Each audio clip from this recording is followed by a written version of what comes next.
आमदार धनंजय मुंडे आणि मनोज जरांगे पाटील यांच्यामध्ये पुन्हा एकदा संघर्ष पेटलेला आहे.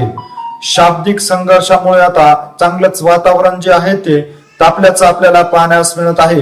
आमदार धनंजय मुंडे जे आहेत ते एका कार्यक्रम दरम्यान बोलत असताना बीड जिल्ह्यामध्ये कुठलीही काही घटना घडली तर त्याचं बिल आमच्या नावानं फाडलं जातं अशा पद्धतीचं वक्तव्य आमदार धनंजय मुंडे यांनी केलं होतं. माझ्यावर होत असलेल्या आरोपामुळे मी सध्या अस्वस्थ असल्याचं आमदार धनंजय मुंडे यांनी एका कार्यक्रमादरम्यान बोलताना सांगितले असता पुन्हा एकदा आमदार धनंजय मुंडे यांच्यावर पलटवार करताना मनोज जरांगे पाटील यांनी देखील आक्रमक भूमिका घेत धनंजय मुंडे यांच्यावर चांगलाच हल्लाबोल चढवल्याचं आपल्याला पाहण्यास मिळालेलं आहे. आमदार धनंजय मुंडे जे आहेत ते मनोज जरांगे पाटील यांच्याविषयी काय म्हणाले होते, त्यानंतर मनोज जरांगे पाटील यांनी कशा पद्धतीने आक्रमक भूमिका घेत हल्लाबोल केलेला आहे तेच आपण या पुढील व्हिडिओच्या माध्यमातून सध्या पाहूया. तसंच पशुसंवर्धन ही प्रगती आहे. यातून अनेक विद्यार्थी येणार आहेत. या विद्यार्थ्यांची इतर राहणं येणं जाणार आहेत, त्यांची फिरणं होणार आहे. त्यात इथली आर्थिक परिस्थिती सुद्धा बदलणार. पण काही आर्थिक परिस्थिती बदलण्यासाठी फक्त एक व्यक्तीला बदनाम करून एका गावाची प्रगती तीही विकास होऊ शकते, थांबू शकते. माझ्यासारख्याला तर मी काल माझ्या जीवनात एवढा कधीच अस्वस्थ झालो नव्हतो, तेवढा अस्वस्थ कधीच. या बीड जिल्ह्यामध्ये कुठलीही घटना घडली, कुठलाही खडा पडला, माझ्या पावती माझ्या नावावर आहेच, माझ्या विरोधात भाषण आहेच. मी म्हणलं केलंय तरी झालंय कुठं, कुणाचं झालंय, तो पण त्या जातीचा, तो पण त्या जातीचा, घेणं नाही देणं नाही, वाजवाज आहे. ठीक आहे, त्या गोष्टीला आपल्याला परिणाम होत नाही. ते संघर्षाचं जीवन मी जगलंय. असंख्य आरोप घेईल, असंख्य आरोप करल. ज्यावेळेस करल मी कधीच हातात खरा कागद घेतल्याशिवाय कोणावर आरोप केला नाही. मला आज करायचं नाही, मला काही एक विषयावर बोलायचं. पण वस्तुस्थिती यामुळं काय होत आहे, एक व्यक्तीला बदनाम केल्यामुळं आपल्या इकडे येणारी जी प्रगती आहे.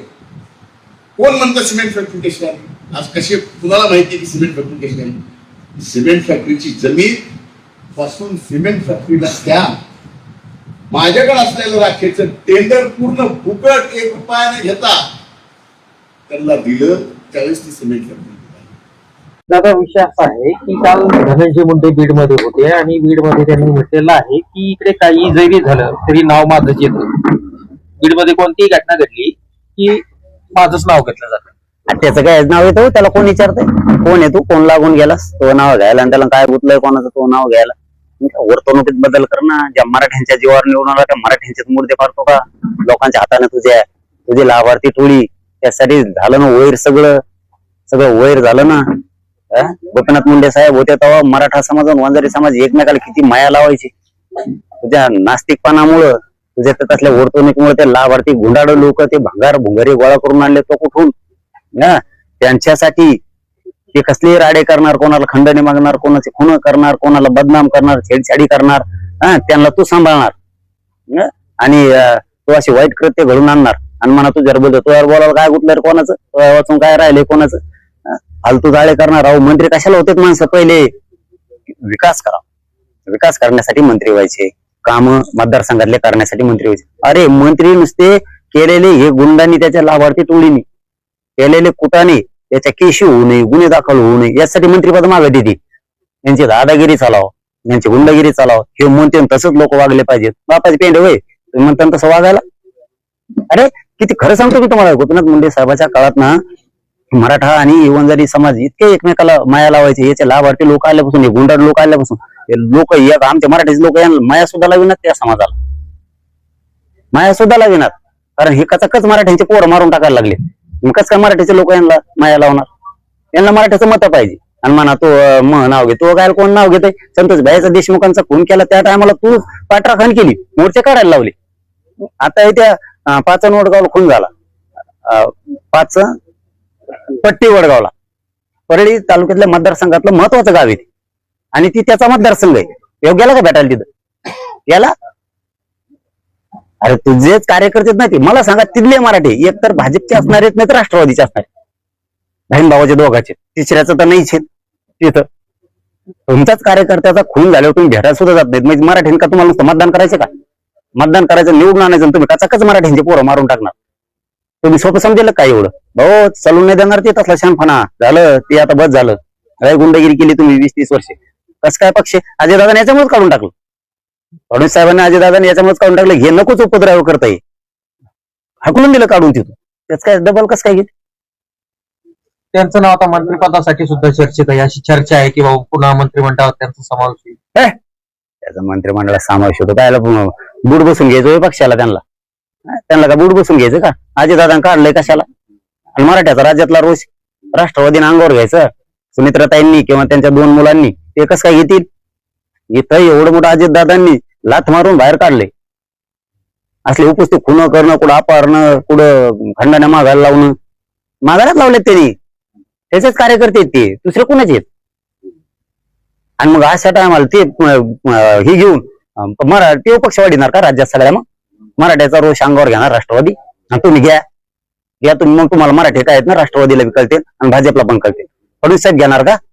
कसं काय घेणार इतके खुणं करणार? म्हणजे का तुम्ही मराठा विरोधी आहेत का? भाजप आणि अजितदादाचे राष्ट्रवादी राज्यातल्या मराठा विरोधी आहेत तुम्ही?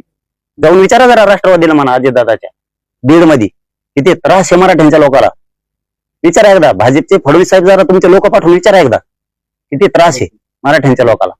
मग राज्यातला मराठा समाजाचा रोष अंगावर घेणार का तुम्ही मंत्री करून त्याला? आणि ते मंत्री झाला काय झाला तर तो काय करणार आहे? काय करणार आहे तो? पण हे पक्ष बी कसे देतो आम्ही बघतो ना. राष्ट्रवादी कसं काय देते तेही आम्ही बघतो, आणि भाजप बी कसं काय देतं फडणवीस साहेब ते पण आम्ही बघतो. तुम्हाला मराठी बाजू सरकारल्यावर कळत मग पक्षापासून. जर याला कदाचित मंत्री झालेस तर तुमचा रंश कोणत्या पक्षावर राहील? अरे होतच नाही. त्याला करतच नाही ते. काय करणार आहे? तटकरे साहेबा संघ देऊ. तटकरे साहेबाचा देवारा झालाय, ते संघ येतं पुरा देवारा झालाय. तटकरे साहेब पुन्हा देवारा करून घेणार का? पुरा देवारा झालाय. आज काय वेळ आली तटकरे साहेबावरती माहितीये का? कशाला पुन्हा पुन्हा काड्या करतील? याला संघ नेऊन तटकरे साहेब कशाला त्यांचं राजकीय आयुष्य उद्ध्वस्त करून घेतील? ताई सुनित्राताई कशामुळे घेतील? काय असा सोना तू काय देऊ का? खुणा करणारा पाहिजे राष्ट्रवादीला? मग ते सांभाळायचं का गुंड तुम्हाला? मग मराठी बाजू जाणार हे ध्यानात ठेवा. राज्यातले तुम्हाला एक्या माणसासाठी का राज्यातला मराठा तुमच्या पक्षाचं उद्ध्वस्त करून टाकेल. आणि भाजपने जर साथ दिली फडणवीस साहेबांनी तर भाजपला सुद्धा याच्या यातना भोगावं लागणार.